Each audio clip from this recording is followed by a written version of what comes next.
E eu retomo, inclusive, a entrevista com o advogado constitucionalista André Marsiglia. Desculpa a deselegância, mas breaking news aqui atropela todo mundo quando tem a notícia chegando. É a nossa atribuição fazê-lo. Bom, temos, portanto, uma maioria, então eu reitero até uma pergunta que eu fiz no início da conversa, de qual haveria de ser a caminhada daqui para frente do X, né? Se então é obrigado a manter bloqueado ou se pretende fazer uma contestação, porque juridicamente todo mundo tem o direito de defender-se, não é, André? Pois é, agora temos um nó, aqueles nós de marinheiro, né? Não tem muito como sair, porque veja, como a gente estava conversando, para recorrer, eu tenho de nomear um representante. Para ir embora do país, eu tenho de nomear um representante. Para ficar, eu tenho de nomear um representante. Então, quer dizer, o que o Musk vai fazer com esse imbróglio todo?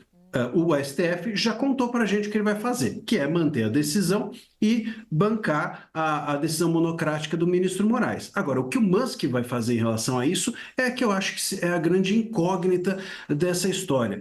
Porque, como vocês tinham mencionado, com 18 milhões de multas, a volta do X está condicionada ao pagamento dessas multas, está condicionada à nomeação de um representante, só que o Musk não pretende cumprir as ordens de bloqueio de perfis e etc., como o STF estava exigindo. E aí o STF disse, se não cumprir, o representante vai preso. É isso que veio naquela última decisão. Então o Musk agora, para nomear um representante seguindo o país, ele precisa pagar milhões de multa e nomear alguém para ser preso, porque no fundo é isso. Tá? Não tem como sair dessa situação. Se ele não vai recuar e passar a cumprir as ordens de bloqueio de perfis que ele entende que sejam ordens ilegítimas ou irregulares, ou que ferem a liberdade de expressão, ele vai ter que nomear alguém para ser preso. Fica muito difícil convencer alguém a essa função.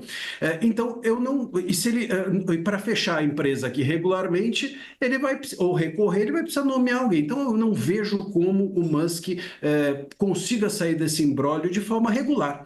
Imagino que a solução que ele vai dar é deixar isso assim, deixar para lá e, de alguma forma, não sei, esperar que o assunto esfrie por si mesmo. Nesse momento, não acredito que vá ter nenhuma reação dele, porque qualquer delas, ou ele tem de recuar, ou ele se submeter à corte, ou ele vai ter de, enfim, cumprir condições muito severas e nocivas ao próprio representante nomeado.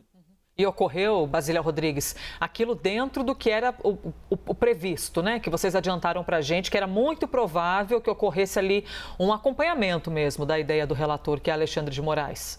Com esse placar pela maioria até aqui, né, dos 5 ministros, 3 favoráveis à decisão do Moraes, mostra que ele não está isolado na corte, né? Então tem repercussão negativa, tem críticas políticas, alguns até do meio jurídico, mas o ministro lá dentro não está abandonado. Então, eu repito essa frase, né? Ele não bloqueou e bora ver o que vai acontecer. Ele tinha noção da dimensão deste entendimento, né? Tirar do ar uma rede que atende a milhões de brasileiros, ele não faria isso se houvesse uma resistência pela maioria de ministros da própria corte e também se não houvesse uma anuência de outros integrantes de outros poderes.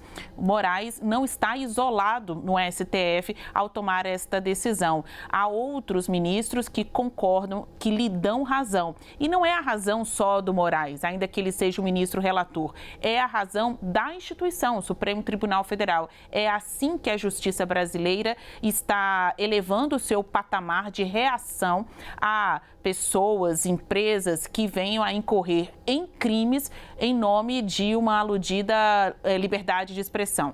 Pessoas que venham cometer crimes ao não indicar um representante legal, ao não pagar multas por ter resistido, não cumprido decisões judiciais, pessoas que vão para essa arena pública de discussão, que é a internet, divulgar provocações contra um integrante da Suprema Corte. Então, o nome diz Supremo Tribunal Federal. Acima dele, só a Constituição e não o X. Este entendimento entendimento hoje da primeira turma, até aqui pela maioria, a gente tem que esperar, saber se vai ser por unanimidade ou não, é muito importante, porque não deixa o ministro Moraes desassistido da opinião dos seus pares. A gente fala muito sobre bastidor, né, Marcília? A gente fala muito sobre os corredores, o que as paredes ali do Supremo Tribunal Federal dizem. Mas quando você tem de maneira cabal em um voto que os ministros entendem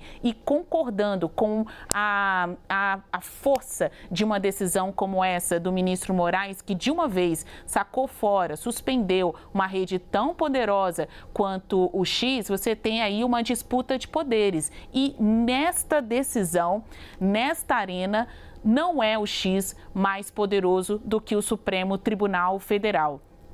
Essa decisão do ministro Moraes, que está sendo aí endossada por outros ministros do STF, é um entendimento também de proteção da democracia, das atribuições do STF, porque futuramente outro ministro, que não todos os casos caem no gabinete de Moraes, ainda que os mais polêmicos por hora estejam por lá, outro ministro pode estar tendo a sua reputação, as suas atribuições questionadas em um tweet.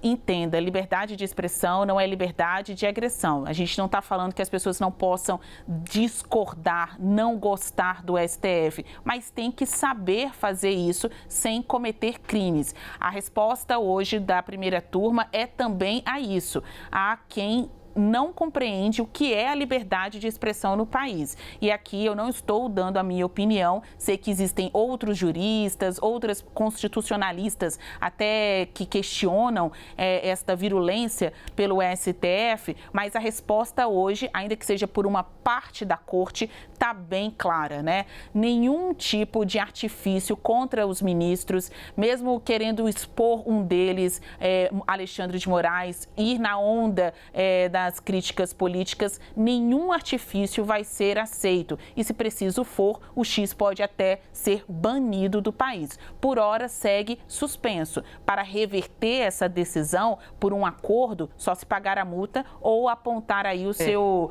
representante legal.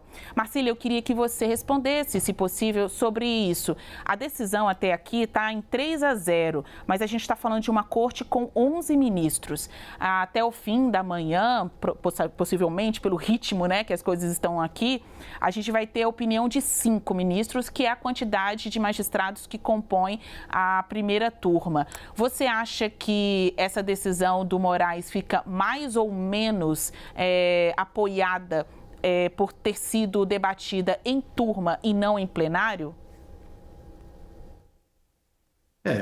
Eu, sem dúvida alguma, há uma demonstração de força, que na verdade é uma demonstração de força que a gente já tinha visto quando, inclusive, houve aqueles vazamentos das mensagens feitas há alguns meses, e os ministros se solidarizaram em relação ao ministro Moraes. Então, a própria PGR havia feito isso. Nesse caso também, quando nós tivemos um parecer favorável do PGR em relação à decisão da suspensão, nós também tivemos aqui uma demonstração de força. Eu acho que o ministro Moraes está respaldado, e não é de hoje, em relação a essas decisões monocráticas que vêm sendo tomadas nesses inquéritos há tantos anos.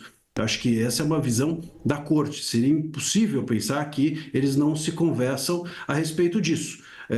E eu acho que é muito importante, sem dúvida alguma, uma corte mostrar força. Não é possível, de fato, que uma empresa privada esteja acima da corte. Mas também acho que a demonstração de força tem de ser ponderada, porque a ponderação é uma das funções exigidas aos juízes. E a gente tem de lembrar que o X é uma empresa privada com efeito público. Ou seja, ali dentro, que é até isso que eu estava comentando antes da gente entrar no Breaking News, a gente tem, por exemplo, decisões do próprio STF reconhecendo isso, quando, por exemplo, o ex-presidente Bolsonaro começou a bloquear jornalistas em 21, salvo engano, e no Twitter, bloquear no seu perfil, e o próprio STF entendeu que isso não poderia ser feito porque aquilo era um canal oficial, e por um canal oficial, informações relevantes e públicas circulavam. Então, embora fosse uma empresa privada e bloquear fizesse parte das possibilidades dessa empresa, que essa empresa privada oferecia aos seus usuários,